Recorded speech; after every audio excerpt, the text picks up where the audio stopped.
Bonjour. Rapidement, le CICECO, le syndicat d'énergie de Côte d'Or. Donc, dans l'organisation un peu du système électrique, on se situe au niveau de la distribution de l'électricité, puisqu'on est autorité concédante avec le principal concessionnaire en France, qui est ERDF. Le CICECO, donc, pour cette compétence, représente 665 communes de Côte d'Or, donc sur 706. Il manque des communes qui sont sommairement à peu près l'agglomération de Dijon, donc essentiellement tout sauf Dijon, c'est-à-dire un territoire essentiellement rural, même s'il y a des petites villes. D'autre part, la Côte d'Or est un département qui est très grand. C'est le 4e département par sa surface en France. Donc évidemment, les problématiques de réseau sont particulières quand on a plein de petits points à desservir.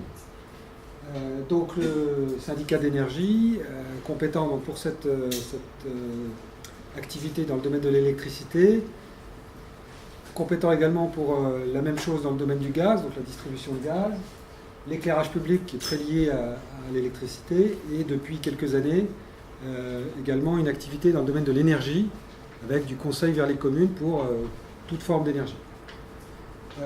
Alors en particulier dans ce cadre-là, on a développé un service en fait pour les communes, puisqu'on dépose des certificats d'économie d'énergie. Donc je vais faire le présupposé que vous connaissez le dispositif. Et donc dans ce cadre-là, que fait le CICECO ? Eh bien, le CICECO, il fait plusieurs choses. Déjà pour lui-même, il dépose des certificats d'économie d'énergie pour les travaux d'éclairage public. Donc ça, on devait le faire, donc on l'a fait.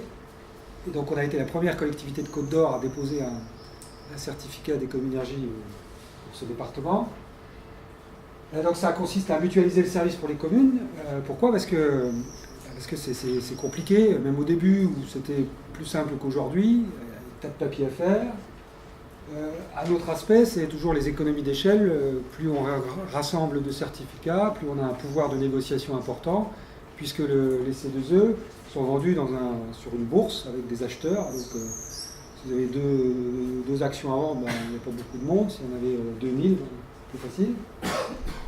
Et puis, donc ce qui est un peu l'originalité du CICECO, au-delà de la mutualisation, c'est qu'il a décidé, donc le président est dans la salle, donc c'est lui qui a décidé, c'est pas moi, que l'intégralité du bénéfice des C2E serait reversée aux communes. Alors il y a une petite subtilité, donc c'est juste après, en fait, puisqu'on distingue quand même deux niveaux de mutualisation entre l'éclairage public, où là, le CICECO mutualise des fonds et fait de l'éclairage public pour toutes les communes. Alors évidemment, chaque année, on ne fait pas des travaux dans toutes les communes. Il y a certaines communes où on n'intervient pas. Bon, toujours est-il que tous ces travaux font l'objet de dépôts de C2E, enfin tous les travaux éligibles, et ça nous permet d'avoir donc un retour qui va reverser individuellement à chaque commune, mais qui va au pot commun et qui sert à faire des travaux pour tout le monde. Donc là, on mutualise le produit des C2E, c'est-à-dire que cet argent, il va servir à refinancer des travaux sur l'éclairage public. Et en général, les travaux d'éclairage public, en tout cas les travaux éligibles, c'est des travaux de rénovation. Donc on est bien dans la spirale vertueuse des certificats qui servent à refinancer des travaux. Alors ça reste, marginal, puisque on fait plusieurs millions de travaux et le produit est de quelques dizaines de milliers d'euros. Bon, ça existe quand même. Et puis dans les bâtiments, alors là c'est aussi assez particulier, puisque là le CICECO n'est pas maître d'ouvrage, il ne fait pas de travaux, il n'a pas de compétences pour faire des travaux dans les communes. Donc les communes font leurs travaux, et là, donc ce que l'on fait, c'est qu'on mutualise le service de gestion. C'est-à-dire on dit donnez-nous les papiers, on s'occupe de tout, on dépose, on vend, et on vous reverse intégralement ce qu'on a vendu. Donc si on a vendu pour 100 €, la commune va toucher 100 €. Et on ne déduit pas de frais de gestion. Ça nous coûte un peu de temps, il faut des agents pour traiter tout ça, on ne le facture pas. Donc voilà pour les deux niveaux de mutualisation qui ont été décidés par le CICECO. Alors pourquoi on a le droit de faire ça ? Parce que donc sur la diapo suivante, on a expliqué pourquoi on était légitime.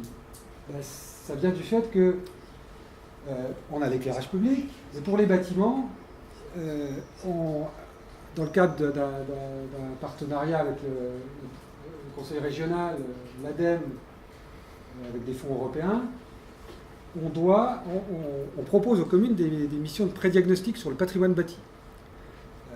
Donc, pour cela, on s'est structuré, on a pris des agents, et évidemment, dans des prédiagnostics, qu'est-ce qu'on fait? On regarde l'enveloppe, on regarde les travaux à faire, et on classe les travaux suivant leur intérêt du point de vue de la rénovation énergétique. Associé à ça, on fait de la gestion de données, on met à disposition des moyens de suivi pour suivre les consommations énergétiques, on récupère les factures. Donc, pour les communes dans lesquelles on fait des missions de prédiagnostic, c'est d'ailleurs, ça fait partie des engagements de la commune qui bénéficient des missions de prédiagnostic.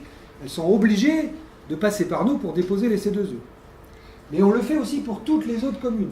Donc actuellement, on a fait une centaine de missions de prédiagnostic pour 100 communes, donc, mais on a déposé des C2E pour d'autres communes. Alors pourquoi on a déposé un dossier au niveau du pôle national en leur disant les actions qu'on fait, elles sont très détaillées pour les communes qui ont fait des prédiagnostics, mais elles le sont un peu moins, mais elles existent quand même pour les autres. Puisqu'il y a des réunions d'élus régulières, il y a des rapports d'activité, et de toute façon, une commune qui veut un conseil sur des travaux, sur son bâtiment du double vitrage, elle peut nous appeler, puisque nous, on a une équipe consacrée à l'énergie et au CICECO. On peut appeler d'autres partenaires, mais nous aussi, on est là, on est disponible. Et de toute façon, on relaie les messages des espaces info-énergie, des autres collectivités territoriales dans le domaine de l'énergie. Donc voilà pourquoi nous sommes légitimes et notre légitimité a été validée.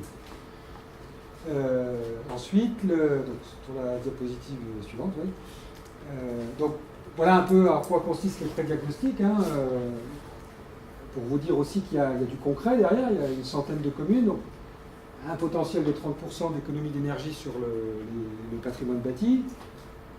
C'est un peu moins que les objectifs de 38% qui sont affichés un peu partout sur le potentiel, parce que c'est du patrimoine communal, donc qui est souvent des vieilles mairies, des vieux bâtiments, qui sont sans doute les plus difficiles à rénover.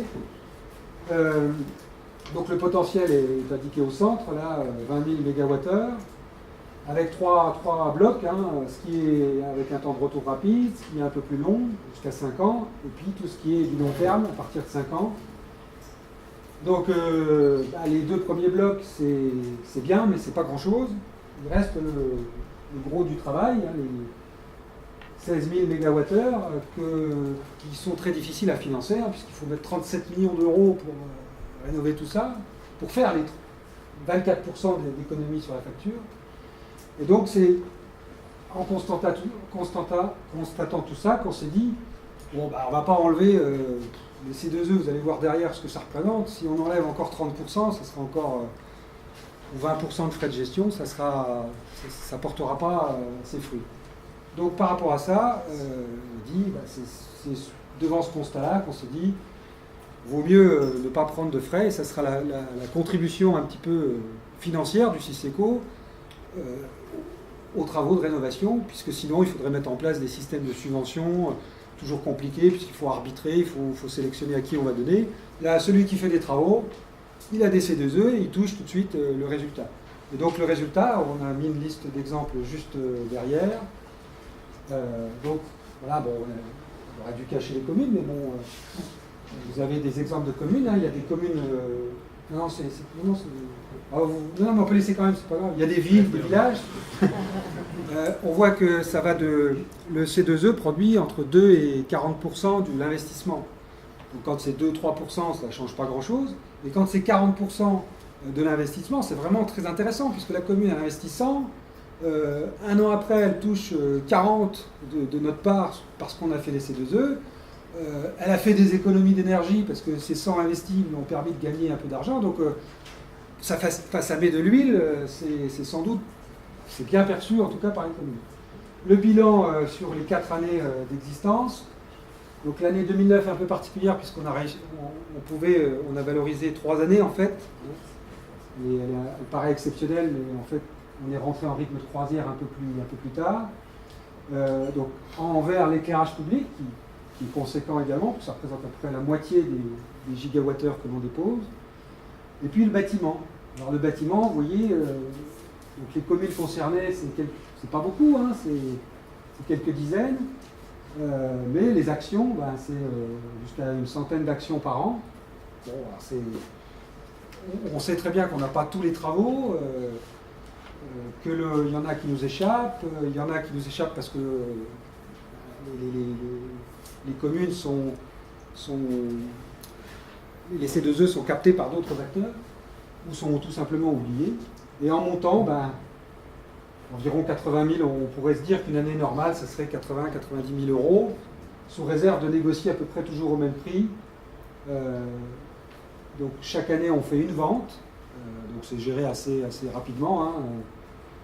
Alors cette année, on a peut-être un peu traîné parce qu'on pensait que ça allait monter. Bon, finalement, on a eu un bon prix. Alors il faut se méfier parce que c'est une bourse, c'est un peu compliqué à...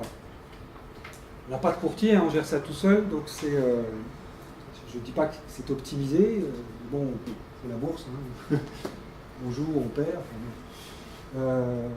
Et donc, voilà, concrètement, en finance, ce que ça représente, et ça a permis aussi, c'est tout, de redonner plusieurs dizaines de milliers d'euros aux communes, quand même, qui sont très contentes d'avoir ce retour.